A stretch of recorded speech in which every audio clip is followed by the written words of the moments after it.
Eu quero iniciar falando para vocês que, infelizmente, a ingenuidade ainda reina no Brasil. Muita gente ainda acredita que é possível seguir a lei, a justiça e né, garantir que isso possa trazer algum tipo de benefício, ah, uma vez que você está dentro da lei. E é isso que está acontecendo com algumas pessoas no Brasil, as vítimas do Alexandre de Moraes. Né? Não quero entrar em nomes aqui, mas muitas dessas vítimas precisariam imediatamente deixar o país e falar no exílio. E sobre isso eu quero ler um texto aqui para vocês do próprio professor Olavo de Carvalho. Deixa eu só achar o texto aqui, eu estou sozinho fazendo tudo. Então deixa eu achar aqui um texto muito importante do professor chamado Filósofos no Exílio.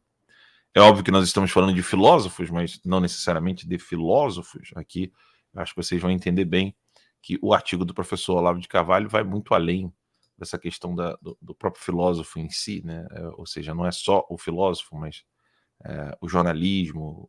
Várias pessoas foram para o exílio para poder falar a verdade. E eu quero mostrar que esse texto do professor, eu vou ler com vocês na tela esse artigo. Esse aqui é o artigo do professor Olavo de Carvalho que eu quero ler com vocês. O artigo é de 2011, né? No Diário do Comércio. O professor escrevia ensaios lá. E preste muita atenção nesse texto.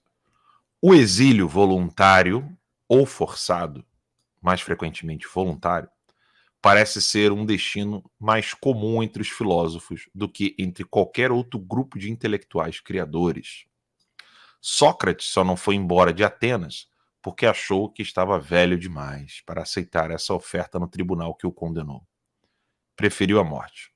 Platão retirou-se para uma cidade vizinha, na esperança de que suas ideias pudessem inspirar o governo local. E só voltou para Atenas porque o plano fracassou. Aristóteles passou praticamente toda a sua vida ativa longe da terra natal. Descartes não escreveu um único livro na França, tudo na Holanda, onde morou por 20 anos. Spinoza não saiu do país, mas correu para longe de Amsterdã, onde os rabinos o haviam condenado por heresia.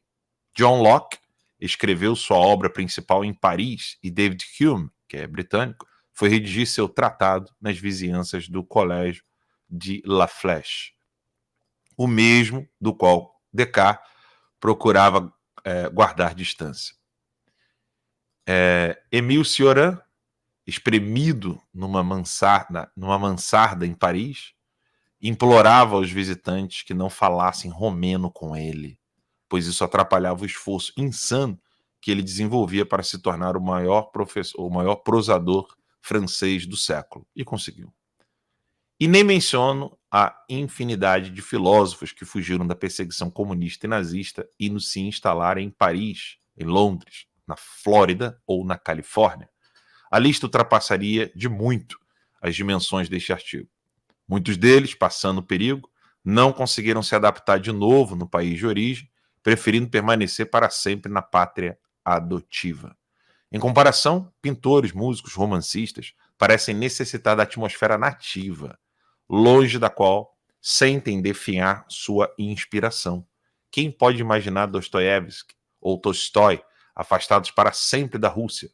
Dickens, morando em Miami, Giovanni Verga, sem a Sicília, ou William Faulkner, longe de seu querido e abominado Deep South, aqui nos Estados Unidos. Né? Talvez o símbolo mais característico da ligação do escritor com a sua terra natal tenha sido George Webber, o herói de You Can't Go Home Again, de Thomas Wolfe, que saiu buscando sua alma no vasto mundo e só a encontrou ao voltar para casa. Solzhenitsyn, liberto da prisão comunista depois de décadas de sofrimento, premiado e instalado num hotel suíço de 5 estrelas, queixava-se de que ali não podia escrever, porque não havia ninguém em volta falando russo. Toda regra, é claro, tem exceção. Kant jamais ultrapassou as fronteiras da sua pequena... Eu não sei alemão, gente, então vou tentar pronunciar, né? Königsberg. Mas não sei se o faria caso tivesse saúde para isso. Benedetto Croce era tão apegado à sua Nápoles que, comentavam os amigos, conhecia cada pedra das ruas da cidade. Os dois maiores filósofos romenos, Aí agora ferrou, né? Se eu não sei pronunciar alemão, imagina o romeno. Mas vamos lá. Petre Tissoutsea e Konstantin Noica não saíram do país. O primeiro ficou na cadeia e o segundo em prisão domiciliar. Não sei onde teriam ido parar se a polícia relaxasse a vigilância. No mais, o exílio dos filósofos tem mesmo todo o jeito de ser uma constante, ou quase. O motivo óbvio para isso é o impulso de manter distância da cultura natal para descontaminar-se dela por dentro e olhá-la com independência. Distância externa e interna, portanto. Toda filosofia tem pretensões de validade universal. E se alguma inspiração obtém do meio originário, logo busca se desvencilhar dele para entrar num diálogo com homens de todos os lugares e de todas as épocas. Aqui eu quero fazer uma pausa e um comentário. O impulso de manter distância da cultura natal para descontaminar-se dela por dentro e olhá-la com independência. O que o professor está falando aqui é óbvio que ele mesmo vai explicar muito melhor, eu só estou querendo trazer uma linguagem mais simples para que vocês entendam e algumas coisas de contexto. É que diferente de um artista, um escritor, um literato, um pintor, um comediante, o filósofo, ele mesmo fala, né, ele tem as pretensões dele são de validade universal, ou seja, ele não quer pensar o que é valioso para um povo, ou seja, só para um grupo restrito de pessoas. Por ele buscar ombrear-se, né, com gigantes do passado, e óbvio que o literato também faz isso, né, o escritor também faz isso, mas o filósofo, ele tem um voo mais alto, né, até mesmo para ele manter uma independência. E essa independência, ela não se adquire com pertença a grupos. Ela não se adquire com desejos de querer agradar grupos. Né? Você não tem como adquirir independência intelectual pertencendo a grupos humanos. Isso é algo que vocês podem observar com certa facilidade. Porque o grupo humano vai fazer com que você pense de acordo com as ordens do grupo ou aquilo que vai beneficiar aquele grupo. Isso é meio óbvio, né? Se independente de direita, esquerda, católico ou não, evangélico, cristão ou não, muçulmano, não importa. Você vai pensar primeiro na subsistência daquele grupo que você pertence. E uma das coisas que caracterizam o filósofo é o fato de que ele não depende do grupo para poder chegar no objetivo de suas investigações. E se ele não depende do grupo, é óbvio que muitas das vezes ele precisa criticar o próprio grupo, que gosta dele, mas ele não faz parte daquele grupo. Filósofo não é um coroinha de um rito ou um baba-ovo, né? É nesse sentido que eu quero dizer. Ele não é alguém que afirma o que vê porque ele acredita naquilo. Não, porque ele observa aquilo. É diferente.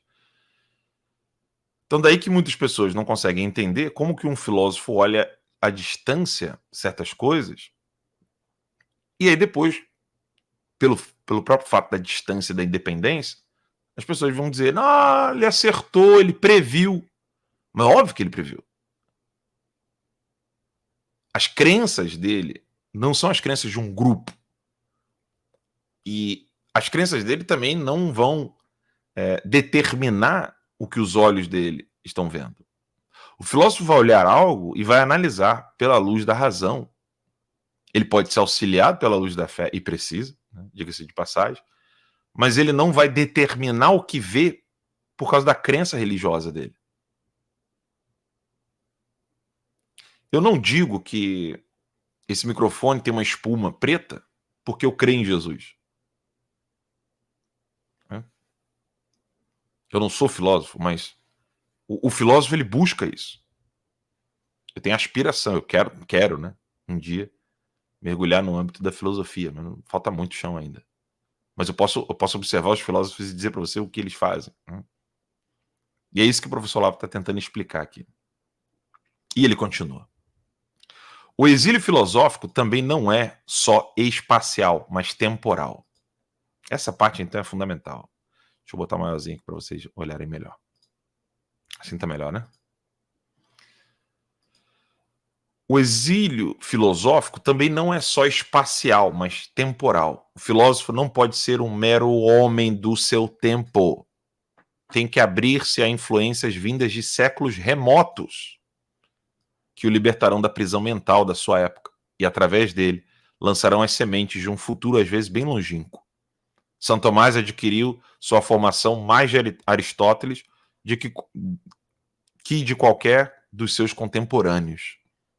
Só veio a receber a atenção universal merecida depois da encíclica Aeterni Patris, de Leão XIII, 1879.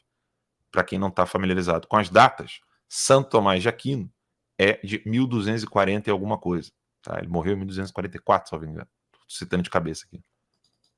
Mas ele é do metade do século XIII. Ele só foi ser reconhecido em 1879. Alguém poderia argumentar, mas Alan, e o Concílio de Trento, né, que colocou inclusive São Tomás de Aquino em destaque, a Suma Teológica, ao lado da Bíblia. Sim, mas ali era só o concílio, ninguém aplicou. Você vai ter o estudo de fato dos textos de São Tomás de Aquino depois do fomento de Leão XIII. Se você procurar um bom padre, ele vai te explicar isso em detalhe. Vamos continuar o texto. Leibniz deixou-se impregnar profundamente de uma filosofia escolástica que os homens do seu século desprezavam e julgavam extinta para sempre. Mais uma atualização para vocês aqui. No período ali de Leibniz, o mecanicismo e toda a filosofia moderna estava desprezando a filosofia escolástica e inclusive a clássica, né, sobretudo Aristóteles, porque a física de Aristóteles então teria sido suplantada pela nova física que estava nascendo naquele momento. Leibniz é contemporâneo de Newton. Então você vai ver. Vou ler de novo que agora você vai entender com essa contextualização.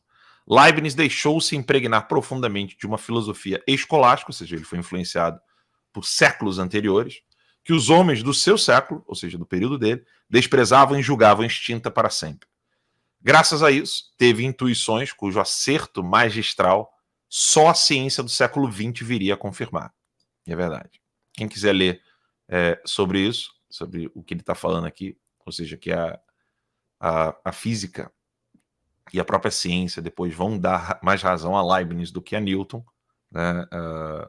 É necessário ler, porque agora meus outros livros estão lá no outro cantinho, mas tem um livro muito bom do Wolfgang Smith, tá? Se escreve Wolfgang, né, igual Mozart, né?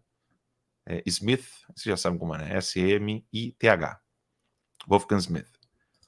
Martin Heidegger foi mais influenciado pelos pré-socráticos do que mesmo por seu mestre imediato, Edmund Husserl. Ele próprio, um exilado voluntário. E René Descartes, malgrado seus ocasionais arroubos de ineditismo, acabou mostrando um agudo senso de supratemporalidade ao confessar: os antigos peripatéticos não disseram uma palavra que não fosse nova, nem eu alguma que fosse velha. Bem, é óbvio que o professor Olavo está tentando explicar para algumas, né, nesse texto simples de jornal, o porquê que ele precisava do exílio, né, que ele morou na Virgínia, para poder chegar onde chegou. Né? O professor Olavo chegou muito longe. É impossível você imaginar que conhece o professor Olavo de Carvalho lendo matéria de jornal, né? Ou lendo análise política. Olavo é o gigante dos 4 discursos, Aristóteles e uma nova perspectiva, né? O Olavo é o gigante da promoção de uma filosofia, inclusive concreta, influenciado por Mário Ferreira dos Santos e companhia. Ou seja, o Olavo é um gigante literato e um gigante da filosofia. E é óbvio, né? Quando você é um gigante da filosofia, um gigante da literatura, analisar a política, né, do dia a dia é a coisa mais boçal do planeta. É a mesma coisa que alguém que entende cálculos elevadíssimos precisar fazer uma subtração simplória ou uma adição como 2 mais 2. Então, assim, pro Olavo fazer análise política era como jogar bola de gude. Mas muitos ainda não haviam entendido, e até hoje não entendem, por que o Olavo precisou de ir pro exílio. E aqui ele está explicando para esses nécios, né, que cismam em tentar debater com filósofo, ou seja, para você debater com filósofo tem que ser filósofo. Né? Então, o professor Olavo estava tentando ali explicar para pacientes por que ele era médico, né? Ou seja, por que ele era o doutor dessas almas. E o professor está explicando isso aqui, e aí aqui eu quero trazer um tema atual, né, para vocês. Né?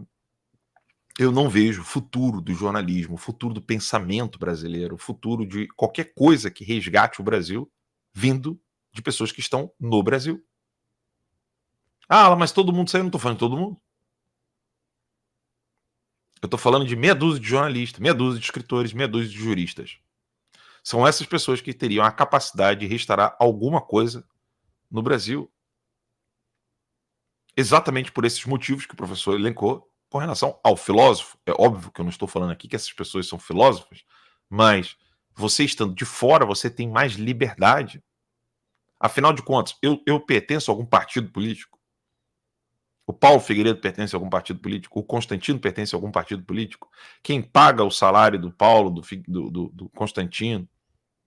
Coitados, estão sem salário, igual eu, né? Igual a mim, né? Igual ao meu caso.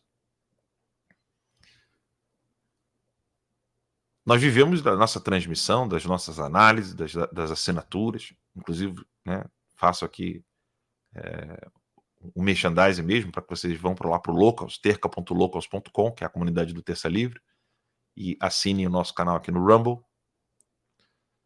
Mas eu poderia listar um número enorme de pessoas que teria muito mais liberdade para poder olhar a coisa de fora e observar e dizer, olha, gente, né, hoje o Elon Musk se encontrou com a presidente da Itália. Né? Então, tem coisa mudando. Né? As eleições americanas estão tomando um outro rumo. O Trump tem cada vez mais apoio.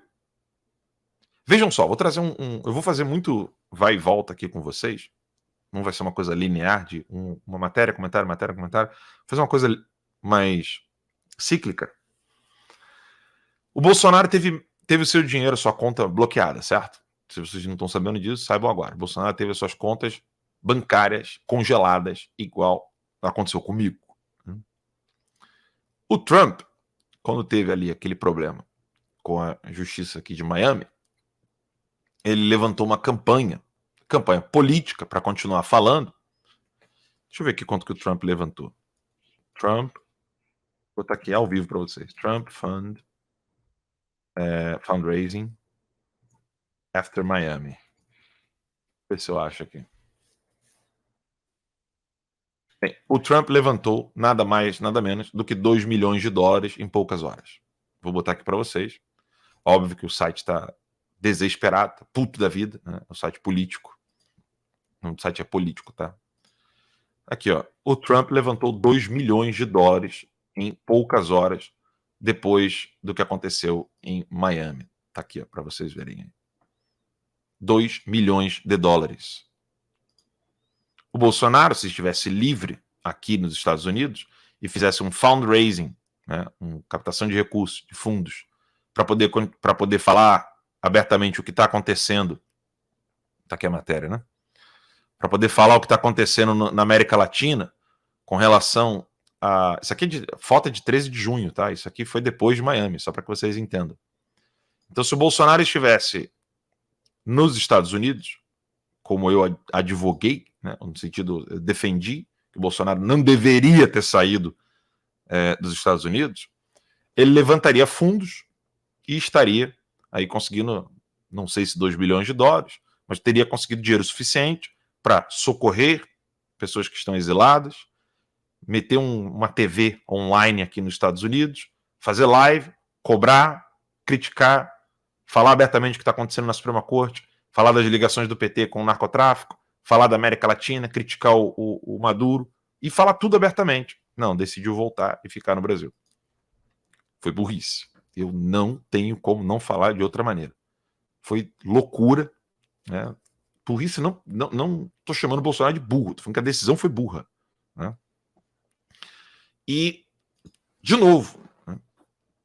Depois de ler esse texto sobre filósofos, óbvio, eu não estou comparando um político com um filósofo, eu posso dar outros exemplos, né? O que aconteceu na França? Quem aqui já ouviu falar em De Gaulle? Minha pronúncia francesa não é lá grande coisa, mas é esse cara aqui, ó. Vou botar aqui para vocês. Charles de Gaulle. Deixa eu pegar aqui uma na Britânica. Vai ser bem legal a imagem dele ali. No site Britânica. Uma biblioteca que eu gosto muito de usar, inclusive assino, né? Esse aqui é o Charles de Gaulle. Esse homem aqui, ele foi pedir ajuda porque a França estava na merda, tá? Aqui, ó. Esse é o homem. Esse é o Charles de Gaulle. Esse homem viu a França na merda e foi pedir ajuda. Pedir ajuda para quem? Vocês estão reconhecendo na foto? E aqui tá sem login, depois eu boto. Vocês estão reconhecendo na foto quem tá aqui? Ninguém mais, ninguém menos do que Henri Giraud, Franklin Roosevelt, presidente dos Estados Unidos da América, ele, Charles de Gaulle, e Winston Churchill, conhecida como a Casablanca Conference. Esses homens salvaram a gente de Hitler. E se dependesse do Churchill, eles também teriam nos salvado do Stalin. De Gaulle é um grande homem.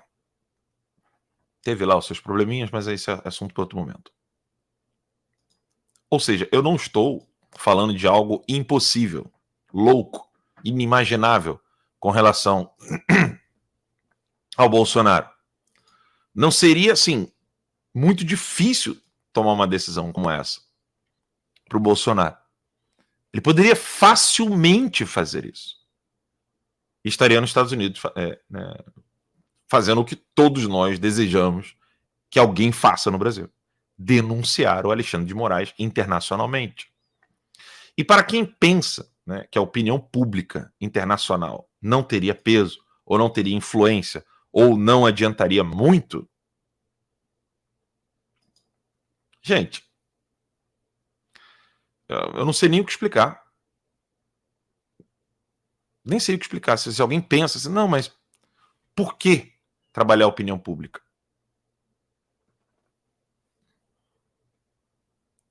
Vejam, eu vou falar de alguém que nem é de direita. O Glenn Greenwald. Que ainda está sob o peso do luto do seu companheiro. Não é de direita. E o pouco que o Glenn Greenwald, pouco não, né? Mas assim, eu digo assim, um pouco no sentido de quantidade mesmo, não de insuficiência. Mas o pouco que o Glenn Greenwald fez para desmascarar o Alexandre de Moraes está sendo suficiente para muitos políticos nos Estados Unidos, juristas, jornalistas, entenderem o que está acontecendo no Brasil.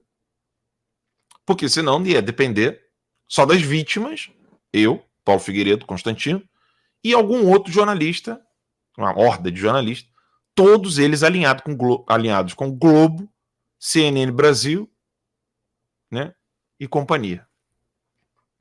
O Glenn Greenwald colocou no Twitter dele: o que mais me choca na censura não é o apoio da esquerda.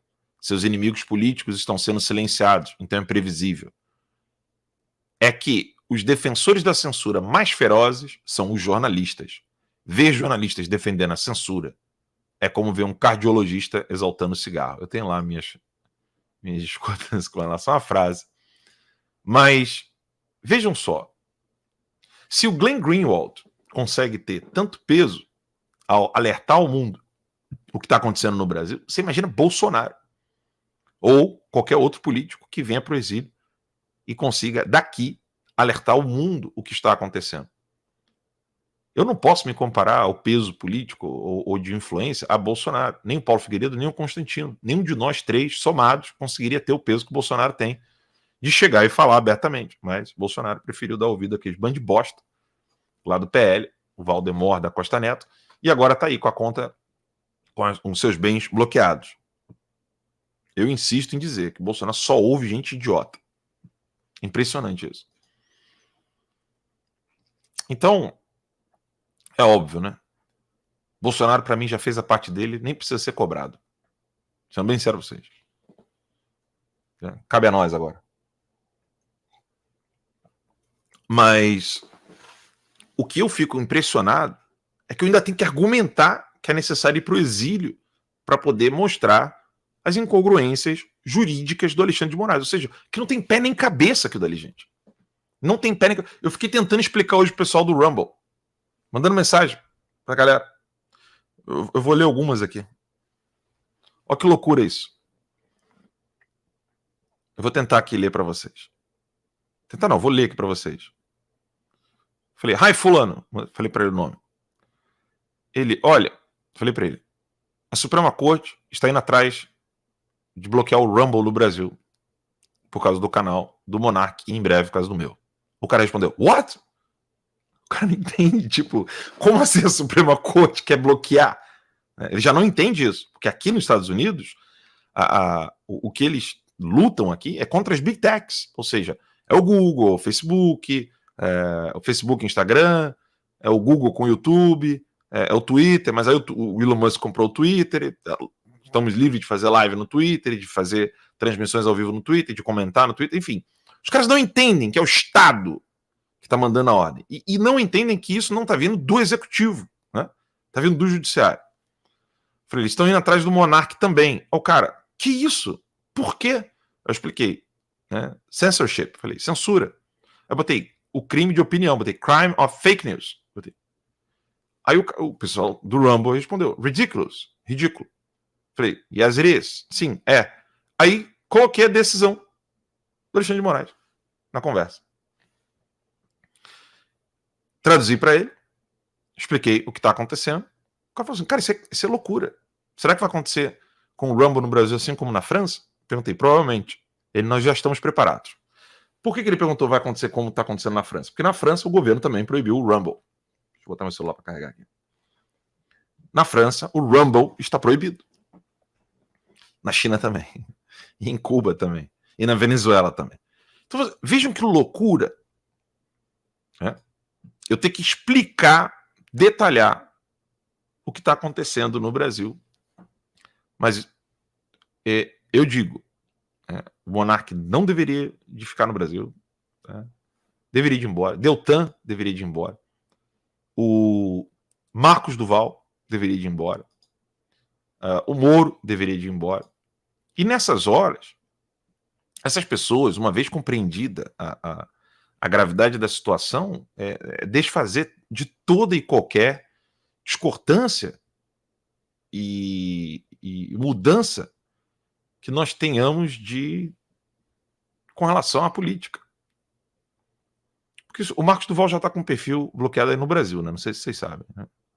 Deixa eu tentar acessar daqui. Marcos Duval. Para mim vai aparecer, né? O Elon Musk já falou que só vai manter essas loucuras dentro do território do Brasil. Qual que é a arroba do Marcos Duval? Deixa eu ver se eu acho aqui. Gente, é tudo ao vivo, tô sozinho, né? É Marcos Doval mesmo. Então deixa eu colocar aqui já direto. twitter.com/Marcos. Isso mesmo. Marcos Duval.